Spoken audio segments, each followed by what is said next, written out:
Saludos, este es el video complementario para la semana 9 del curso Ilustración de Moda que transcurre en el primer semestre de 2025. Vamos a hacer un demo que de manera integral nos sirva para repasar los temas de segundo corte, pero antes de eso vamos a introducir, como lo hemos hecho en las últimas semanas, los criterios de evaluación que estamos teniendo en cuenta al momento de calificar las propuestas que fueron presentadas al principio de esta semana. Como siempre, lo más importante al principio es que la entrega esté completa y que su arribo sea oportuno, ¿listo? Ya que algunas personas están teniendo problemas con el manejo de tiempos. Esto es algo que es bueno ponerle freno en un tiempo prudencial para que no se vaya a volver un mal hábito que extienda innecesariamente los tiempos de entrega, porque además limita la oportunidad de feedback dentro de clase. Después tenemos el diseño de iluminación. Este tema es complejo y es el tema más importante para segundo corte. Por eso la pretensión nunca va a ser que este elemento llegue perfecto a nuestras entregas, pero tengan presente que hemos estado haciendo videos para semana 7, para semana 8. Hemos estado dando retroalimentación en clase, hemos hecho estructuras, hemos hecho demostraciones, hemos aportado referentes. Entonces la idea es que se pueda ver que, por ejemplo, no se están usando colores múltiples para crear las formas de la iluminación, que se estén tratando de diseñar las formas de la iluminación, que se esté involucrando la estructura del rostro y del cuerpo al momento de considerar cómo los volúmenes del cuerpo y del vestuario, al detener la luz e interrumpirla, crean formas recurrentes y predecibles para la sombra, y también pues tener en cuenta referentes como por ejemplo la cabeza de Azaro, los esquemas que hemos mostrado en clase, el filtro umbral para analizar fotografías y la retroalimentación de clase. El tema de control de calidad, cada vez debemos ser más exigentes allí donde haya desfases, allí donde haya problemas a nivel de la calidad de una presentación. Y también cerramos entonces con la creatividad en las propuestas. Aquí con esto quiero hacer énfasis en algo, y es la palabra creatividad se presta para tal vez un análisis subjetivo, pero no es desde esa óptica que lo tomamos. Lo más importante cuando esta palabra se involucra dentro de nuestros criterios de evaluación es lo siguiente. Nos estamos limitando solo a calcar referentes, por complejos e interesantes que estos sean, o por otro lado estamos construyendo o calcando, que siempre será válido, el gesto y la estructura general del cuerpo, y encima de ese gesto que sí se puede calcar, no hay ningún problema, estamos tratando de proponer nuestras propias ideas, combinando referentes, haciendo exploraciones, ¿listo? La asociación de creatividad va a estar ligada íntimamente a la idea de no tanto la búsqueda de una originalidad, que igual pues siempre es chévere buscarla, pero sobre todo a tratar de desanclarnos de un referente directo, donde por bueno que sea el trabajo, no vamos a evolucionar nuestras propias propuestas. ¿Listo? Estos son los criterios. Como siempre, cuando ustedes vean esa nota en la lista, tengan en consideración estas nociones, estos criterios, y por supuesto hagan las preguntas que crean pertinentes. Yo procuraré responderlas a la menor brevedad para quien tenga una duda o quien tenga necesidad de una aclaración respecto a sus notas o parámetros o lo que sea. ¿Listo? Entonces vamos a hacer un demo que utiliza un boceto que había sido previamente presentado, pero como ese boceto fue hecho con algo de rapidez, hay algunos componentes que vale la pena optimizar. Entonces empecemos por el principio, por el control de calidad. Lo que yo voy a hacer es algo que es muy recomendable para poder inspeccionar bien si las formas y las líneas de este diseño, que no pretende por ejemplo parecer marcador o una propuesta pictórica, si la línea y los rellenos empatan bien o mal, va a ser mejor analizarlo no con la propuesta sobre fondo blanco, sino con esta propuesta sobre un fondo neutro. Entonces voy a tomar un fondo gris, voy a presionar control U para que salga el cuadro de diálogo tono saturación, y le voy a decir a este tono que sea un tono intermedio, porque acá va a ser mucho más fácil de notar donde existen, por ejemplo, desfases o reservas blancas. ¿Listo? Ahora, ¿qué es lo que voy a hacer? Para que una fase de control de calidad sea apropiada, lo más recomendable es hacer un solo gran barrido de toda la pieza. ¿Listo? O sea, yo no voy a empezar a perseguir como pequeños detallitos de errores, sino lo que voy a hacer es que voy a mirar de arriba hacia abajo y de izquierda a derecha esta propuesta, y voy a hacer una sola pasada de control de calidad. Yo esto ya lo he mencionado antes en clase, pero lo quiero recordar. Es perfectamente válido que existan propuestas de diseño donde las líneas y los colores no empaten. Yo hablo con frecuencia de la expresión de marcador, también existen estilos pictóricos, existen estilos que tienen una gráfica desfasada, como por ejemplo el arte pop, inspirado inicialmente en Andy Warhol, que juega mucho con esa idea como del glitch, por decirlo así, con la idea del desajuste intencional. Pero allí donde queramos una gráfica entre comillas convencional, el primer nivel de control de calidad va a ser que las líneas y los rellenos de color, textura, patrones y demás empaten correctamente. ¿Listo? Entonces fíjense, lo que estoy haciendo en este primer momento, en esta supervisión de control de calidad, es revisar las formas que están desfasadas. También hay algunas formas que no están desfasadas hacia afuera, sino que tienen faltantes hacia adentro. Y hay algunas líneas que valdría la pena pulir también. Pero por eso, insisto, hacemos una sola fase para revisar cada cosa y así no tenemos que volver sobre nuestros pasos a seguir corrigiendo el diseño. Entonces, ¿qué es lo que voy a hacer ahora? Tengo que seleccionar las capas que corresponden, entonces voy a seleccionar la capa chaqueta y de hecho para no distraerme voy a ocultar los efectos, solamente quiero ver colores planos al principio, no quiero ver patrones, gradientes ni nada. Vamos a borrar, entonces fíjense cómo ahí estamos viendo que se está logrando un nivel, pero entonces aquí también hay otro problema y es que esta chaqueta está o debería estar inserta dentro de otras capas. Entonces yo aquí tengo dos opciones, puedo borrar aquí y puedo borrar acá también, o podría decirle a todo este diseño que esta capa haga parte de una máscara de capa, que esta capa, idem, también haga parte de una máscara de capa, y solamente editar esta capita que ustedes están viendo acá, con el propósito de no tener que estar reiterando constantemente los cortes y demás que le vamos a hacer a este diseño. Entonces, hacemos ese ajuste. De hecho, una cosa que estoy viendo aquí es que la capa de la chaqueta tiene un desfase, ¿no? Entonces, creo que de hecho voy a necesitar que esta capa esté por fuera.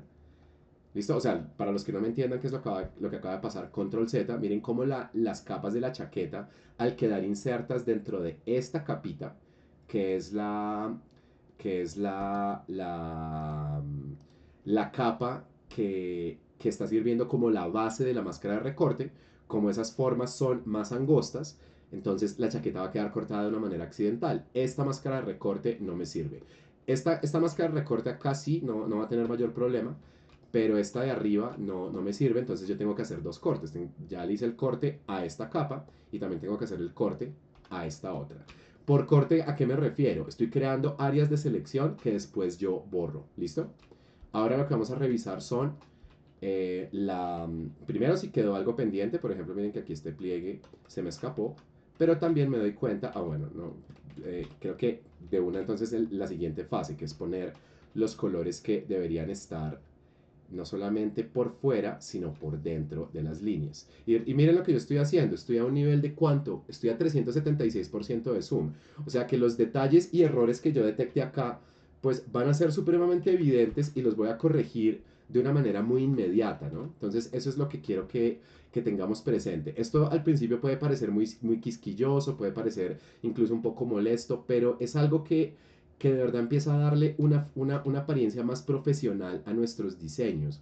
Por eso quiero que empiecen a considerar, sobre todo las personas a quienes ya les hayamos señalado antes que han tenido problemas con desfases, con sombras que no tienen modos de fusión, con algún otro elemento que tiene que ver más con acabado, sino con la creatividad del diseño. Revisemos eso un poquito más de cerca a ver qué más se puede corregir ahí. Entonces, en esta fase de control de calidad, por ejemplo, me puedo dar cuenta que hay un desfase que puede que sea pequeño, pero que sería notorio en una versión final, sobre todo impresa, de este diseño. Entonces ahí voy a entrar con mi pincel a crear, miren, estoy creando aquí excedentes, pero no para salirme de las líneas, sino para corregir el diseño de esa chaqueta. Entonces, de nuevo, es una fase que eventualmente deja de ser de pronto tan dispendiosa, porque uno se acostumbra todo el tiempo a optimizar los diseños. No estoy diciendo que todos los bocetos van a aparecer ilustraciones terminadas, pero sí nos acostumbramos a que dentro de nuestros presupuestos de trabajo habrá una fase de control de calidad y eso puede hacer que trabajemos con mucha calma. ¿Listo? Yo diría que esa es marca más distintiva que diferencia a un estudiante de un profesional. Porque con frecuencia el saber de fases de control de calidad implica que ya hacemos parte de procesos de creación y de producción real. ¿Listo? Vamos a seguir revisando entonces estas capitas. Por ejemplo, acá tenemos el diseño de este calzado. Entonces, en el diseño de ese calzado creo que valdría la pena esculpir un poco estas formas. Puede ser que, por ejemplo, pulamos un poco con el borrador, pero de pronto con un borrador que tenga una apariencia más normal. No quiero un pincel texturizado ni nada de eso, simplemente quiero un borrador que me ayude a, a cincelar esas siluetas. Entonces fíjense por ejemplo acá, ¿listo? Son pequeños ajustes pero que terminan teniendo un impacto positivo en la apariencia de un diseño. ¿Listo? Entonces hasta acá, borramos. Si de pronto hay alguna silueta que valga la pena optimizar mediante la adición de algún detalle, añadimos eso de una vez. Y listo, allá podríamos decir, tenemos optimizados los colores. Ahora miremos las líneas. Las líneas tienen unos pequeños desfases, asuntos mínimos, absolutamente mínimos, pero de nuevo, estoy pensando es en la calidad de un diseño que se pudiera imprimir. ¿Listo? Entonces allí donde haya algunos detallitos menores, los podemos corregir. Y corregir esos detalles no significa, por ejemplo, que estoy buscando un line art que parezca vector. Sin ser peyorativo la técnica de vectores, yo quiero que la línea siga pareciendo algo más o menos artesanal, que pueda ser evocativo de tinta, o que pueda por lo menos mostrar la idea de algo que no está intentando parecerse a la precisión matemática del vector. ¿Listo? Fíjense cuánto llevamos en esta fase de control de calidad. Aproximadamente 7 minutos y medio. Y ya no tenemos que volver a tocar esa parte del diseño. ¿Listo? Entonces, ¿qué otra cosa voy a hacer? Voy a prender, remontémonos a primer corte, voy a prender la capa de efectos. Por si alguien necesita recordatorio de esto, acuérdense que los videos están publicados y ustedes pueden accesar a ellos en cualquier momento. Solamente tienen que mirar en su correo electrónico. También hay varios videos útiles en Avatar. ¿Listo? Aquí entonces ya tengo un boceto, algo que parece un boceto pero que está más pulido. Y tenemos un efecto que se llama superposición de motivo. Yo le puedo decir doble clic y ver el cuadro de diálogo de superposición de motivo para darme cuenta qué motivo estoy usando, en qué ángulo, con qué escala y con qué opacidad y con qué modo de fusión. Yo le podría decir de pronto para que sea más sutil, que con frecuencia es bueno que sea esa la naturaleza de los patrones, sobre todo cuando vamos a combinar múltiples elementos. Creo que valdría la pena que este patrón fuera un poquito más suave, puede ser de 40, puede ser de 35%. Y la escala me parece que está bien porque quiero que igual se vea como una prenda más o menos extravagante. ¿Listo? Entonces digámosle 38%. Y le decimos OK. Aquí tenemos también otro patrón y como es un patrón para los pantalones, aquí lo que tenemos es una capa que tiene también la superposición de motivo y como es un patrón que es tan intenso, entonces aquí de hecho la opacidad también está disminuida. Miren cómo se vería si esto fuera normal. Es un patrón que es absolutamente extravagante y estrafalario, que eso de nuevo no tiene problemas, pero algo que nosotros mencionamos desde el final de primer corte es que si una textura es demasiado enfática, demasiado realista, tiene demasiadas partículas o tiene un altísimo nivel de detalle y contraste, la textura plana se traga los volúmenes, las luces y las sombras. Por eso es que le dimos modo de fusión, escala y opacidad diferentes. Aquí vamos a presionar Escape y de nuevo tenemos un patrón que, aunque extravagante, se siente mesurado para que se integre dentro de un esquema de múltiples colores. ¿Listo? Entonces, ¿qué es lo que vamos a hacer ahora? Hagamos un repaso de iluminación. Vamos a crear una capa nueva y en esa capa vamos a ponerle nombre. Yo siempre voy a insistir en que haya un correcto manejo de nomenclaturas. Y ahora lo que voy a hacer es que voy a diseñar con un color monocromático que puede ser un tono azul oscuro. Vamos a tomar un pincel normal. Vamos a decirle a este pincel que no tenga transferencia. Aquí, ¿qué es lo que acabo de hacer? Presionar F5 y desactivar transferencia para que el pincel no tenga opacidad. ¿Listo? Entonces, yo puedo hacer esto. Lo importante es que yo no empiece a hacer esto como pequeñas liniecitas, sino yo puedo diseñar sobre todo para las personas que tengan múltiples aplicaciones diferentes a Photoshop, ustedes pueden literalmente diseñar con un pincel plano las formas de la iluminación. ¿Qué sería más recomendable? Utilizar herramientas de forma. Por ejemplo, el lazo poligonal es una excelente herramienta para hacer un diseño que se va a alcanzar a leer preciso para la iluminación. Pueden usar el lazo estándar o podrían combinar diferentes herramientas.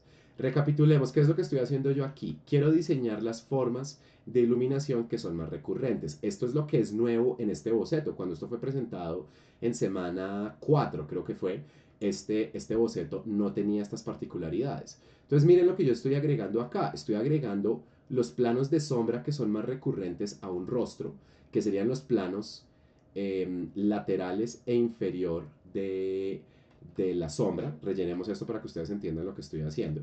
¿Listo? Pero también quiero considerar el hecho de que la gorra, al ser una proyección exterior, debe proyectarle más sombra a este rostro. Ahí puede parecer como que hice doble trabajo, pero sirve siempre ver el repaso de dónde están esas formas recurrentes. Otra cosa que voy a hacer es que también voy a considerar que la gorra dentro de sí misma tiene una sombra. ¿Listo? Y allí donde sea adecuado, vamos a abrir pequeños espacios de luz. Acuérdense que la idea es que esto ustedes no lo adivinen. Eso es lo que yo lo había mencionado en clase, es en lo que más voy a insistir. Y yo diría que esa puede ser como la gran conclusión del curso, no del segundo corte, de todo el curso. Allí donde, por ejemplo, quieran utilizar patrones o texturas o máscaras de recorte o gradientes o integrar múltiples tipos de recursos o crear motivos o diseñar formas de iluminación o trazar gestos avanzados, lo más importante es que ustedes sientan que no están adivinando. Si ustedes de verdad están captando la forma de las cosas, si están analizando los referentes, de verdad van a percibir que están dando pasos hacia adelante. ¿Listo? Y eso pues puede tomarle más de tiempo a algunas personas, pero por eso pues insistimos mucho en continuamente tratar de hacer pruebas y no desistir, ¿no? Por eso también nunca vamos a tratar de pedir un trabajo que esté perfecto. Vamos a ir llenando poco a poco. Ustedes pueden llenar al final de todas las siluetas, pero yo quiero ir avanzando por fases. Y a medida que vaya avanzando por fases, voy a ir creando rellenos. Cuando tenemos un gran telón de tela, sería bueno buscar referentes que nos ayuden a entender cómo se disponen las luces en esas superficies grandes. Lo que yo voy a hacer acá por ahora es crear la idea de una gran sombra que abarca unas grandes superficies, valga la redundancia, y que tienen cortes y quiebres correspondientes a pliegues.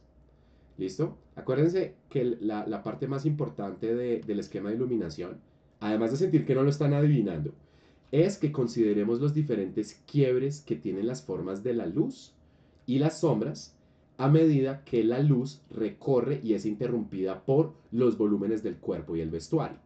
Entonces, por ejemplo, aquí habría una zona bien problemática que es lo que está pasando con este gran telón que es esa chaqueta súper holgada. Yo podría decir acá, bueno, de pronto anclémonos a la forma general, suponiendo sobre todo que sea una prenda grande y de una tela relativamente pesada, podría ser que la forma de la iluminación sea esta. ¿Listo? Aquí yo estoy poniendo un color neutro, pero eventualmente podemos usar un modo de fusión para tratar de integrar todo. ¿Listo? Y podemos cambiar sobre la marcha el color y tal, eso no tiene problema. Esta forma de pronto tiene otro problema y es que un hemisferio completamente en luz y un hemisferio completamente en sombra no me cuadran. Entonces lo que yo quiero considerar es que esta pequeña rayita que va a quedar acá, señalémoslo con otro color, esta rayita de luz que va a quedar aquí va a considerar lo que le pasa a una tela muy gruesa cuando alcanza a crear filamentos o reservas significativas de luz.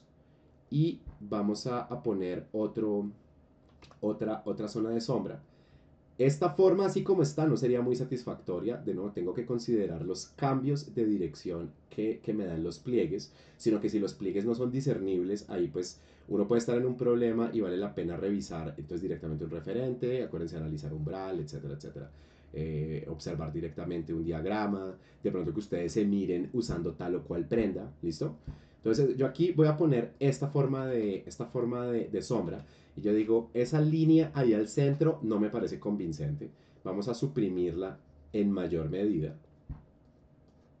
y más bien vamos a, la voy a dejar aquí arriba, aquí creo que sí me puede servir tener esa línea como indicando el cambio en el volumen, pero lo que vamos a hacer es primero extender esta forma de sombra también a esta parte superior y después vamos a tomar el lazo no para crear zonas de sombra, sino para esculpir zonas de luz. Puede ser muy útil que ustedes combinen los lazos. Pues voy a considerar la idea de que la ropa puede tener pliegues que son más, ¿cómo se dice? Más sutiles, pero como estoy haciendo una sombra de alto contraste, esas sombras pueden verse y esas luces pueden verse de una manera muy enfática. No me gusta que sean formas completamente simétricas, entonces vamos a replantear acá. Y fíjense, yo estoy haciendo experimentos. En este momento los estoy haciendo a partir de la imaginación, pero eso no es lo más recomendable, ¿no? Como no quiero que este video sea tan largo, entonces pues más bien les dejo como recomendación verbal sin mostrárselas necesariamente, porque ya lo hemos hecho antes en clase. Revisar referentes como por ejemplo diseños 3D, revisar por allí lo que les ayude a documentar las cosas, ¿no? Yo quiero considerar, por ejemplo, que el bolsillo es una pequeña extrusión, una pequeña proyección hacia afuera y por lo tanto puede acumular luces. ¿Listo? Digamos que por ahí, aunque no son las formas más interesantes, pero digamos que por ahí más o menos empieza a perfilarse el diseño de la iluminación. Algo que no me parece convincente es que haya siluetas como esta y esta que flotan en el aire. Entonces lo que voy a hacer es combinarlas con el bloque principal de sombra y más bien esculpir un poco mejor sus aristas o puntas que se acercan más a la luz. Y eso me puede dar una apariencia más consistente. Así este diseño se sienta medio irreal, pero puede de manera consistente decir, ok, la superficie tiene cambios de dirección, como puede pasar por ejemplo con el cuero muy ancho. Va a haber cambios de dirección por virtud de que haya por allí una que otra arruga o pliegue, por sutil que sea. ¿Listo? Recordemos, estamos haciendo una sombra y una luz que es de alto contraste. ¿Listo? Otra cosa importante a tener en cuenta, la mano como una gran proyección exterior, valdría la pena que no esté completamente cubierta en sombra, entonces lo que yo voy a hacer es que las partes de la mano que destaquen más van a estar en luz, pero allí donde los dedos cambien de dirección, esos dedos pueden estar en sombra. ¿Listo? Todo esto tiene que ver con analizar esquemas desde referentes. Acuérdense, traten de no adivinar. Eso es como la trampita del curso en esta fase de desarrollo. Estamos poniendo retos que desde la imaginación no les van a quedar del todo bien. ¿Listo? Entonces, listo. Supongamos que ahí tenemos esa sombra. Y no podemos solo decir, listo, ya terminé, porque tenemos aquí otro brazo que necesita ser correctamente diseñado. Entonces vamos a diseñar eso de una vez. Vamos a poner la sombra allí donde la mano vea interrumpida su luz. Y la sutileza de estas formas es otro elemento de control de calidad. Vamos a ahora poner el lazo poligonal para ceñirnos con mucha disciplina a esta parte del contorno. Vamos a crear ahorita una sombra, como no hay que hacerla, una sombra completamente lisa. Pero ya van a ver por qué estoy haciendo esto. Vamos a crear una sombra completamente lisa. Y ahora cambio el lazo estándar y empiezo a diseñar los golpes específicos de luz que deben producir zonas específicas de sombra. ¿Dónde van a estar esas zonas específicas de sombra? Donde las telas se plieguen hacia adentro o hacia abajo. Y lo que vamos a tratar de crear es esa apariencia dinámica que van a tener los tejidos cuando se pliegan en sí mismos, cuando, por ejemplo, las coyunturas cambian repentinamente de dirección. Todo eso va a ayudar a darle una palabra que estoy usando mucho en clase, verosimilitud. ¿Listo? Como habíamos hablado en la última clase con las entregas de algunas personas, los pliegues alrededor de la coyuntura tienden a concentrarse hacia el pivote interior. O sea que, por ejemplo, cerca al codo o cerca al hombro, se van a concentrar pliegues que van hacia el interior de la articulación. ¿Listo? Entonces fíjense cómo tenemos un esquema abstracto, pero que puede ser creíble para comunicar la idea de esos pliegues de tela que tiene nuestra prenda. ¿Listo? Ahora, ¿qué más podemos hacer? Vamos a primero ir revisando que a nivel de control de calidad esto no tenga desfases, pero acuérdense que nosotros podemos usar máscaras de recorte. Yo puedo decirle a esto clic derecho, crear máscara de recorte y la sombra va a quedar metida, pero dentro de la chaqueta. ¿Qué pasa si yo necesito que todo quede dentro de una sola cosa? Vamos a hacer de una vez una pequeña operación. Voy a tomar todas estas capas. Fíjense, todas estas capas que son cuáles. El pantalón, la chaqueta y el diseño inicial. Voy a tomar esas tres capas, voy a presionar control J y voy a presionar ahora control E. ¿Qué es lo que acabo de hacer yo ahí? Cuando yo presioné control más la tecla J, dupliqué las capas y cuando presioné control más la tecla E, las fusioné todas. ¿Para qué acabo de hacer yo eso? Ahora puedo presionar control U y puedo decirle a esto que tenga un tono neutro o puedo simplemente seguir trabajando así. Eh, Aunque bueno, no, aquí tendría un problema y es que ya no podría hacer modulación de las texturas. Entonces lo que voy a decir le voy a decir a esto es control U y le voy a decir que tenga una luminosidad de 100%. Ahí los colores fueron completamente destruidos. O sea, lo que yo tengo es una silueta completamente neutra. Completamente. ¿Listo? Y esa silueta completamente neutra, ¿para qué me va a servir? Si yo le digo a esta sombra, usted se va a insertar dentro de esto, quedaría así. Pero uno dice, bueno, listo, esa sombra puede que tenga, vamos a cometer aquí un par de errorcitos intencionales. Esa sombra puede que tenga algunos desfases. No debería, pero puede que tenga algunos desfases. Y cuando yo a esta capita de sombra le digo clic derecho, crear máscara de recorte, o lo mismo, me paro aquí en medio de las dos capas y le digo alt clic, eso también es crear máscara de recorte, esta sombra ya quedó metida dentro de otra silueta. ¿Para qué me sirve eso si estoy cubriendo completamente el diseño? Sería una excelente pregunta.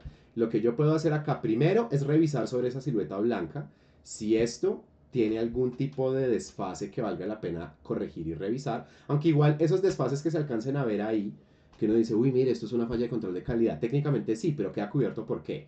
Por la línea. Entonces no habría que preocuparse tanto por eso. Si hay algunos que en todo caso vale la pena cubrir, como por ejemplo estos. Pero igual alguien podría seguir diciendo, ¿y para qué hizo eso si está cubriendo su diseño con una capa blanca? Entonces, ¿para qué hicimos todo esto? Acuérdense que son los modos de fusión. Modos interactivos de color, donde le decimos a una capa que modifique los colores de las capas que tenga por debajo. Si en este momento yo a la capa de sombra le dijera modo de fusión multiplicar, no pasa absolutamente nada porque está tratando de modificar una capa blanca. Y como la capa blanca no tiene ningún color, entonces no se puede hacer ninguna modificación. Pero ¿qué pasa si yo le digo a una capa blanca modo de fusión multiplicar? Como el blanco no añade información cromática, esta capa en la práctica, esta de aquí, se volvería transparente, pero la capa de la sombra seguiría siendo visible. Y ahí ya tengo la interacción que yo necesito entre la sombra, no solo de la chaqueta, sino de todo el cuerpo con el resto del diseño, pero en el diseño puedo seguir activando patrones, gradientes y todo lo demás. ¿Listo? Esto simplemente es una forma adicional de crear esa organización para que podamos seguir manipulando nuestra capa. ¿Listo? Entonces, ¿qué es lo que voy a hacer? Lo que voy a hacer yo, voy a poner las sombras del resto de este diseño y una vez tenga eso, vamos a empezar a modular colores y a crear los encuadres. Llevamos 28 minutos, este video no se va a extender mucho más. Entonces fíjense acá, por ejemplo, otra vez apaguemos esta textura para poder analizar lo que está pasando acá. ¿Qué es lo que no debería pasar? Que yo ponga esta sombra y yo ponga esta sombra, porque ahí estaríamos diciendo incorrectamente que la sombra no considera volúmenes. Es evidente por la silueta que tiene este diseño que ese pantalón, a medida que se empieza a comprimir hacia el remate de la pantorrilla, tiene más pliegues. Entonces ahí es donde vamos a seguir añadiendo esas pistas que con frecuencia tienen una forma triangular o trapezoidal o pueden ser curvas. De nuevo, no se trata como de decir tienen siempre que diseñar la misma forma, sino es más bien la invitación es analicen referentes y a partir de ahí obtendrán las formas que sean adecuadas para la iluminación. Entonces, por ejemplo, aquí quiero considerar este quiebre para un pliegue significativo en el diseño de ese pantalón. Y después quiero considerar también que el pantalón le alcanzaría a proyectar sombra al calzado. Vamos a crear un par de formas extra. Y ahí puede estar. Esta ruguita no me convence tanto. Vamos a poner poner algo por acá muy sutil, o de pronto no ponemos nada y nos evitamos ese permanente problema de estar creándole pliegues innecesarios o más bien arrugas a la tela. Probemos ahí y de una vez pongámosle sombra al calzado. Lo que yo acabo de hacer es virar la visualización, no el lienzo, sino su visualización mediante la tecla R. Listo. Entonces rellenamos. Creo que son formas por lo menos creíbles, por lo menos decentes, pero me parece que la sombra, ya sobre todo desde la revisión de lo que son las sombras más las texturas, de pronto se puede sentir más exagerada de lo que quisiéramos. Entonces, ¿qué voy a hacer yo? Voy a presionar el comando Control U y voy a decirle a esta sombra que tenga un poco más de luminosidad, o sea, que tenga un poco más de blanco. Acuérdense que lo que estamos buscando es que las sombras no sean así, como esa muy tímida tonalidad gris, como que está o no está, nada. Simplemente le voy a decir a esta sombra que tenga de pronto un 15% más de luminosidad y le voy a decir que tenga un viraje de color. O sea, que de pronto la sombra se vaya más bien, por ejemplo, lo que está pasando aquí. Esa sombra se está volviendo un poquito más purpúrea, un poquito más rojiza. Le puedo decir que tenga más saturación, no a este nivel, esto ya es muy exagerado, pero sí le puedo decir que tenga un nivel de saturación, o sea, de intensidad cromática mayor. Seguimos modulando. Yo diría que, y pues siempre comparamos desactivando previsualizar. Estábamos acá, ahora estamos aquí. Esto me parece más convincente, sigue teniendo un buen nivel de contraste, entonces yo voy a frenar ahí. ¿Listo? Y ahí podríamos ya tener un diseño completamente terminado. Le podemos seguir añadiendo elementos. Por ejemplo, yo podría decir, desactivemos la sombra, desactivémosle los efectos a la chaqueta, parémonos en la chaqueta, digámosle bloqueo de píxeles transparentes, saquemos la herramienta gradiente y seleccionemos este color y hagámosle un viraje hacia otro color. Movámonos en el croma, movámonos en la saturación, movámonos en el brillo y probemos a ver qué pasa si le damos por ejemplo, una transición cromática dentro de una armonía muy limitada, entonces que sea más clarita en la parte inferior y que en la parte superior sea un poquito más oscura y que vire un poquito más de magenta hacia púrpura. ¿Sí? Eso lo que hace es enriquecer el diseño. Nada más. ¿Listo? Eso son cambios sutiles. La gorra, por ejemplo, me parece que es un elemento que valdría la pena que tuviera un detalle por pequeño que sea. Entonces me ubico en la capa que es, activo, por ejemplo, la varita mágica para captar el color de la gorra y de paso ahí me doy cuenta que tenemos un asunto diminuto, pero que no puedo dejar de notar a nivel de control de calidad. Entonces, esperen un momento que aquí algo... Ah, ok. Ah, no, esto es un asunto con la sombra, ¿no? Entonces con la sombra sí tengo que hacerle un ajuste acá. Veamos esto en su color íntegro, tomemos este color, corrijamos eso ahí. Es un detallito menor, pero no quiero que persista. ¿Listo? Siempre es posible que nosotros detectemos alguna cosa que nos quedó sobrante y ahí pues nada, nos arriesgamos a corregirla, que eso igual nos representa mayor problema. Volvamos a seleccionar la gorra y veamos qué más le podemos hacer a esto. Pronto viramos el color de una manera un poco más intensa y proponemos un ajuste que igual no es tan drástico tampoco.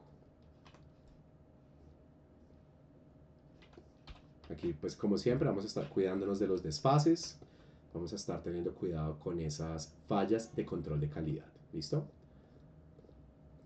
Y creo que aquí ya podemos tener nuestro diseño terminado. Listo, ahí ya estamos. Entonces de pronto aquí le podemos hacer algo. Eh, podría ser. Podría ser. Pero bueno, no me quiero enredar la vida haciendo aquí algo. Solamente me gustaría que quedara en evidencia que la gorra tiene algún tipo de estampado, o algún tipo de diseño, o algún tipo de patrón. Eso no es que sea obligatorio, pero una cosa que yo estoy cuestionando mucho desde mi mismo trabajo es la abundancia a veces excesiva de tonos monocromáticos. ¿Listo? Entonces fíjense que estoy buscando un diseño que aunque no sea lo más ambicioso del mundo, se alcanza a sentir diferente a la versión original que teníamos nosotros, ¿no? Tenemos formas de iluminación, tenemos ajustes de contraste, tenemos ajustes de color, ajustes de escala de patrones y lo más importante para segundo corte, tenemos el diseño concreto, específico, intencional de las formas de la luz y de la sombra. ¿Listo?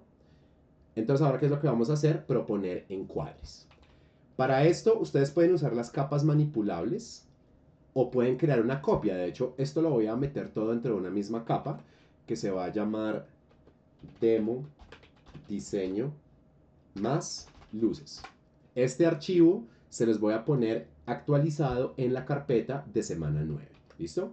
Y ahora lo que voy a hacer es que voy a tomar este diseño y lo vamos a duplicar con control J, podemos borrar el original y presionamos la tecla o el comando control E para fusionar las capas. ¿Listo? Recuerden, este comando de aquí, control E, es el que fusiona las capas. Y miren en la miniatura de mi panel de capas, el panel maestro de Photoshop, qué es lo que acaba de pasar.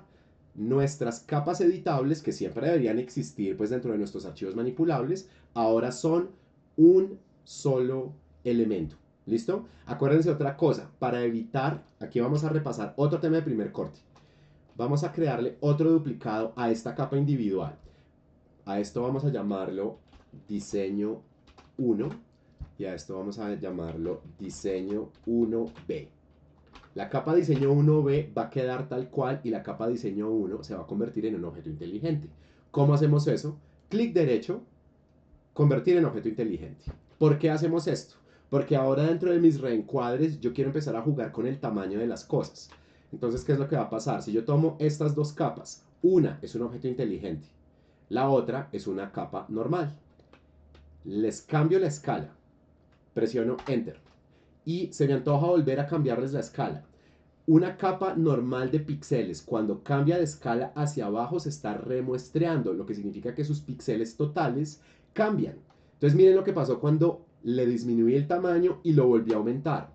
La capa de la izquierda, al ser un objeto inteligente, tiene en la memoria virtual la versión íntegra de sí misma, sea una capa o sean varias. Mientras que la capa de la derecha, evidentemente, ya sufrió un deterioro de calidad. Photoshop técnicamente no pixela las imágenes, las intenta remuestrear automáticamente y eso es lo que produce esos emborronados. Pero igual esto, por ejemplo, al momento de imprimir o al momento de hacer una publicación web, se ve terrible. Así que consideren la oportunidad de repasar el tema de diseño de objetos inteligentes mediante el uso de el comando clic derecho, convertir en objeto inteligente para tener acceso a esa opción. ¿Listo? Entonces, ¿qué es lo que va a pasar? Recuerden, por favor, por cada diseño hacemos un póster. Un póster por cada diseño. No son dos pósters, no es un solo póster. Y no quiero que sean múltiples con el mismo diseño, sino que cada uno tenga una propuesta diferente. Pero pues acá vamos a hacer, como solamente tengo un diseño, pues voy a manipular esto. ¿Qué es lo primero que vamos a hacer? Creémosle una copia por si acaso. Después vamos a encerrar esto dentro de un formato.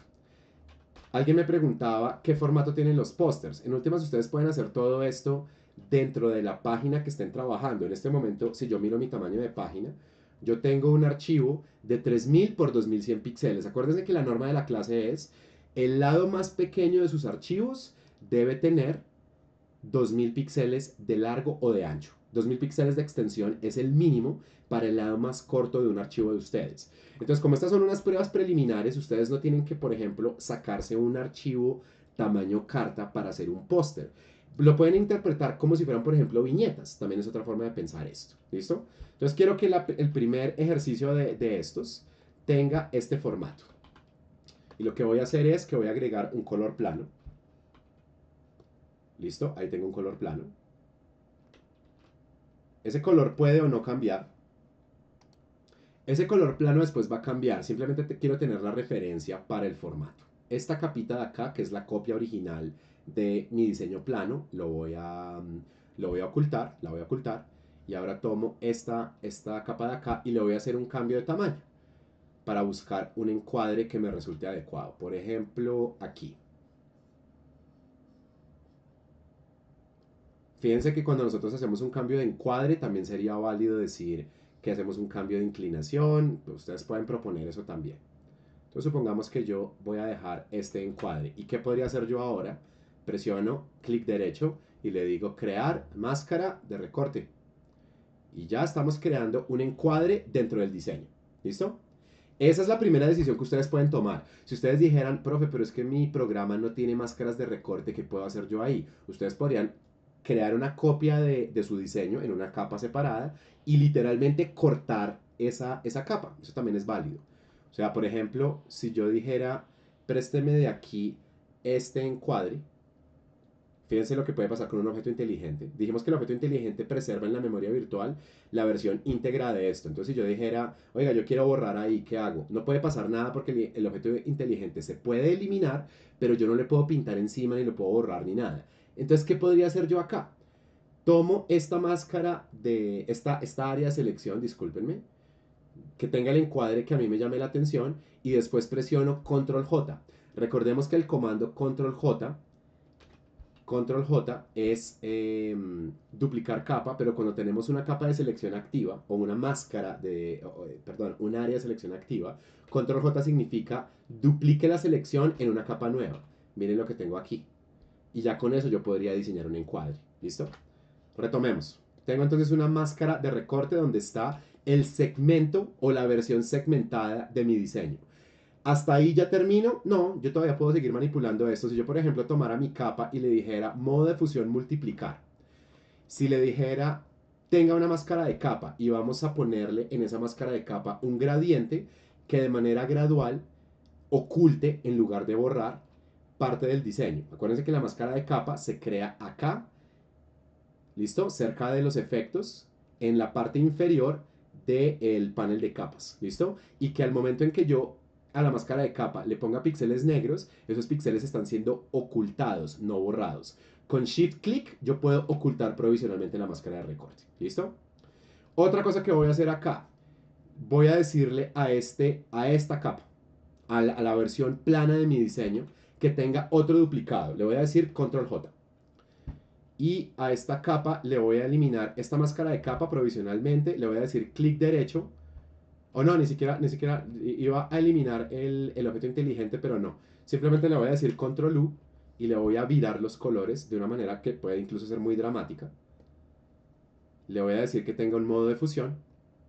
Y esta capa que está aquí la voy a desfasar. Y este desfase que acabo de crear va a venir acompañado de una nueva máscara de capa, pero miren dónde voy a crear. ¿Por qué eliminé la anterior? Porque quiero que no vaya a crearse confusión en el rostro. ¿Listo? Todo esto, todo sin excepción, está guiado por la palabra podría. Yo no estoy diciendo esto lo tienen que hacer así. Lo que ustedes tienen que hacer es consultar referentes y jugar. ¿Listo? De eso se trata este ejercicio. Ojalá me lo entiendan de esa manera. Ahora, ¿qué voy a hacer yo? Fíjense que al momento de ponerme a jugar con duplicados y demás, esta capa quedó por fuera. Entonces, ¿qué le digo yo? Clic derecho, crear máscara de recorte. Y de paso, puedo jugar también con su opacidad. Le podría decir, por ejemplo, que tuviera 70%. ¿Listo? También podemos eliminar algo de lo que esté por abajo, pero no eliminar borrando, sino vamos a seguir ocultando parcialmente mediante la máscara de capa. ¿Listo? Incluso esta capita, ¿qué tal si la duplicamos otra vez? Y a ese duplicado le decimos, no luz suave, sino le decimos que tenga otra intervención. Por ejemplo, miren lo que está pasando acá.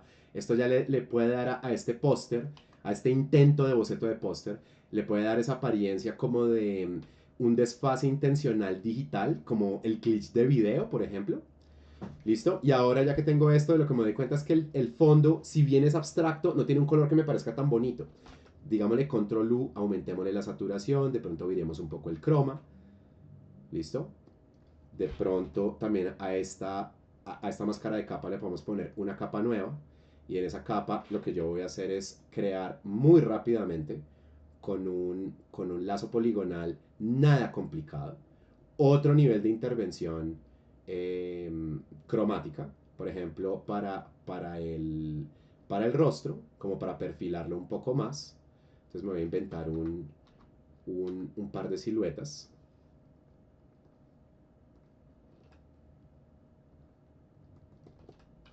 Y acá yo podría tomar un color más claro y lo pongo ahí. ¿Sí? O sea, otra vez estoy jugando. Estoy jugando. Ninguna de estas propuestas es la propuesta correcta. No me la vayan a malinterpretar así. Ahora me voy a parar en la cima de la composición. Voy a presionar la tecla T y voy a hacer o clic una vez para crear una línea o clic sostenido para crear una cortina de texto. ¿Qué quiero decir con eso? Si presiono clic una vez, yo puedo poner una palabra. Si yo presiono otra vez la tecla T y hago un arrastre, lo que hago es crear una cortina de texto como para poner un párrafo. Y siempre lo llenan del texto lorem ipsum, que también se llama texto falso. ¿Listo? Como voy a trabajar algo muy básico a nivel de texto, para los que tengan la inquietud, ¿y qué le ponemos a nivel de tipografía? El título de la colección, el título del diseño, algo que tenga algún nivel de imaginación. No le van a poner su nombre, por ejemplo, sino pónganle algo relativo al concepto que ustedes usaron para guiar el proyecto. Entonces, por ejemplo, aquí vamos a poner el término Hype Beast. Acuérdense que los textos salen con la última configuración que haya sido asignada. Y si están trabajando en un computador público o compartido, entonces esa última configuración de pronto no la dieron ustedes. ¿Qué pasaría ahí? Yo puedo libremente aumentarle el tamaño a estas dos líneas de texto.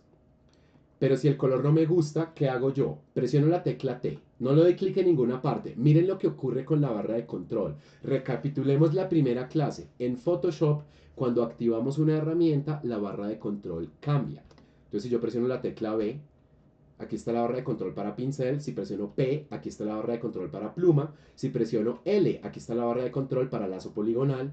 Yo le puedo poner configuraciones diferentes a los distintos lazos. Cuando presiono la tecla T, cambia la barra de control a barra de control para texto. Y si las capas que tengo seleccionadas son exclusivamente capas de tipografía, yo no le estoy dando aquí ahora atributos al futuro texto que yo diseñe, sino al que tengo seleccionado. Pero siempre y cuando tenga seleccionadas capas de texto. Entonces, por ejemplo, acá yo podría decirle a este texto que sea blanco o que tenga un color mucho más intenso. ¿Listo? Vamos a poner esto por acá. Algo que se puede trabajar muy bien en títulos es la idea de, ¿cómo se dice? Es la idea de romper los límites del formato. Si estuviéramos haciendo una diagramación normal, esto que estoy haciendo yo no sería válido, pero como estamos pensando en términos de pósters, en términos de expresión visual, ustedes técnicamente pueden hacer lo que quieran desde que el texto sea legible. Les recomiendo, aléjense de tipografías de Microsoft y siempre estén cuidando temas de control de calidad. Entonces, por ejemplo, yo no puedo dejar esto así porque no está integrado toda la composición. Entonces, ¿qué hago? Tomo mis dos capas de texto, clic derecho, convertir en máscara de recorte, que esa opción debería existir acá. Me parece curioso que no exista. De pronto es que estoy distraído y no la veo. Convertir. Ok, pero entonces si no pasa, simplemente le digo al clic. Miren lo que está pasando al borde. Miren acá. Pero, y saquémosla todavía más, saquemos esta palabra acá y saquemos esta palabra acá, para que me entiendan bien lo que está ocurriendo. En clic derecho debería aparecer máscara recorte, de nuevo, de pronto no lo estoy viendo por estar muy distraído, entonces simplemente le voy a decir Alt clic. ¿A qué? Al límite entre la capa que quiero meter a la máscara de recorte y no la capa de base, sino la capa que está más inmediatamente dentro de la máscara de recorte. Alt clic, quedó dentro. Y acá, Alt clic, quedó dentro. Y ahora puedo reconfigurar. La norma básica de tipografía es que tenga legibilidad. Entonces, si yo, por ejemplo, hago esto y ya no se entiende lo que estoy diciendo, no funciona. Pero si hago esto, esa diagramación se va a sentir expresiva y voy a alcanzar a leer mis textos. Lo que estoy haciendo justo ahora, la idea de que el texto se remonta uno sobre otro, en una diagramación normal, esto sería terrible. Pero para diagramar títulos, sobre todo títulos que sean modernistas, expresivos, es algo que se puede hacer. Pero de nuevo, no me crean. Busquen referentes de carátulas, Busquen referentes de pósters, de carteles, de serigrafías, de murales que tengan tipografía y empecemos a cultivar algo que llame nuestra atención desde una óptica tipográfica. ¿Cómo vamos a concluir esto? Pongámosle modo de fusión, le ponemos superponer. Y también puedo crearle un duplicado a la palabra hype. Restauro la máscara de recorte, pongo este hype por debajo y le vamos a poner un desenfoque. Entonces le digo, por ejemplo, desenfoque gaussiano. Aquí me va a decir, ¿usted quiere convertir esto en un objeto inteligente o quiere rasterizar? Rasterizar es pasar a píxeles. Objeto inteligente es lo que ustedes ya han visto en clase. ¿Por qué? Porque el texto en sí mismo es un vector, pero es un vector que no puede tener efectos hasta que se transforme en otra cosa. Le voy a decir, conviértase en objeto inteligente. Va a tener entonces ese blur. Vamos a ponerle un blur muy pequeño. Acuérdense, por favor, esto no tiene que tener blur, no tiene que tener esta tipografía, no tiene que tener este color. Esto es mi propuesta. Ustedes buscarán lo que llame su atención. ¿Listo? Entonces vamos a hacer esto acá. Y creo que de hecho podríamos hacer lo mismo con la palabra beast. Entonces le vamos a decir Control Alt F, que significa poner el último comando. Y lo mismo, en este caso sí automáticamente me convirtió esta capa en una capa miren lo que pasó acá, se convirtió en una capa de pixel, eso no me sirve. Entonces le voy a decir filtro, desenfocar, desenfoque gaussiano, conviértame esto en objeto inteligente. Esta capita la voy a poner debajo de la capa beast. Y yo podría decir que, por ejemplo, ¿cómo se ve esto solamente con el blur? Listo, se ve así. Entonces ahora yo podría decirle que la capa Hype y la capa Beast que no tienen filtro tengan colores diferentes. Y eso va a crear una interacción. Miren por ejemplo acá, cuando las capas que no tienen desenfoque son más claras, las capas que están por debajo se ven como un destello de luz. ¿Listo? Nos alejamos para juzgar esto como si fuera un thumbnail o una miniatura. Creo que se ve bien. Creo que a nivel de contraste es decente. Un último recordatorio antes de terminar, ahora que ya llevamos 52 minutos. Ya esto es suficiente, no voy a sacarle más ejemplos a esto. Primero, los pósters pueden tener múltiples formatos, o sea, no tienen que ser verticales en proporción 7:10. Ustedes pueden pensar esto como si fueran viñetas de cómic, por ejemplo, como si fueran carátulas de libros. Lo importante no es que se vea como un póster, por ejemplo, porque sacan una nueva pieza del tamaño exacto de un póster. No. O sea, si nosotros estuviéramos haciendo esto en otra versión, esto lo puedo hacer en bombas. Vamos a llamar a esto póster 1. Acuérdense, por favor, en su entrega, los pósters deberían tener diseños diferentes a partir de cada una de las tres propuestas. O sea, que yo solamente de manera académica le voy a hacer un cambio aquí al mismo diseño. Si yo fuera un estudiante de esta clase, cuando voy a crear mi segundo póster, tendría que usar el diseño 2 o el diseño 3. ¿Listo? Miren lo que voy a hacer aquí. Voy a tomar estas capas. Les voy a empezar a dar niveles de rotación. Entonces, por ejemplo, rotemos un poquito acá. Estas dos, rotémoslas un poquito más. Esta última, rotémosla todavía más. No, esta última, rotémosla todavía más.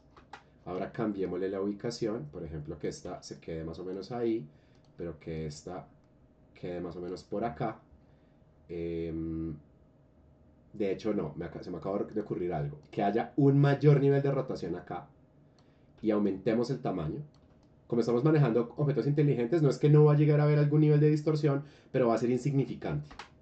Y ahora voy a tomar estas capas de texto, incluyendo las capas de blur, y voy a decirle control T, voy a girar y vamos a poner este texto por acá.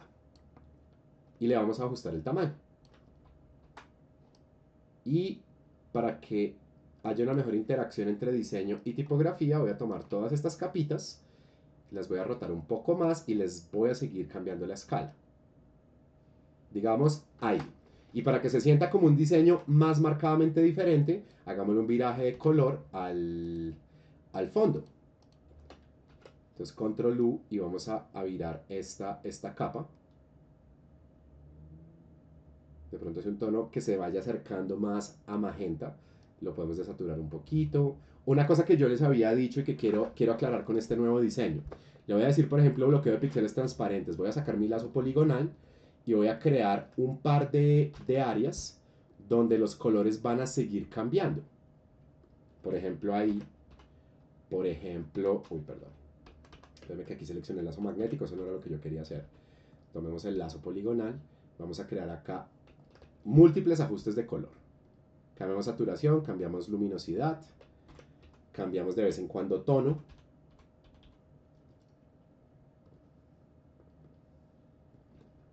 Control U, cambiamos el croma, cambiamos la saturación, cambiamos la luminosidad. Esto sigue siendo un fondo abstracto, ¿listo? A mí me sigue gustando más el de la derecha, porque aquí siento que hay mucho espacio negativo en la parte inferior. De pronto, para que esto se vea mejor, tengo que decirle Control T y reducir la escala para terminar haciendo en la práctica un póster horizontal. De nuevo, si yo fuera un estudiante de esta clase, este segundo póster tendría que hacerse con otro de los diseños. Pero miren que nosotros tradicionalmente asociamos el póster o el cartel con una pieza vertical y eso no tiene que ser así. ¿Listo? Estamos diseñando viñetas, carátulas, pósters o como ustedes lo quieran interpretar. Este ejercicio, aún sin conversarlo y hecho desde el principio, o sea, una persona que nunca haya hecho esto, no es tan extenso, no puede ser tan extenso como hacer las propuestas de diseño con correcto control de calidad. Esto que estoy haciendo yo aquí y acá es un ejercicio de postproducción. ¿Listo? Igual lo que quiero que hagan es que se arriesguen a proponer algo y que empecemos a dialogar con tipografía porque vamos a necesitar ese componente para tercer corte. Voy a asegurarme que este video no dure una hora, estamos en 56 minutos y medio. Voy a quedar atento a cualquier pregunta que tengan, no importa el día, no importa la hora, por favor, comuniquen sus inquietudes. Que tengan un excelente fin de semana, nos vemos en la clase y acuérdense que tenemos un horario especial de reposición. Estamos en contacto.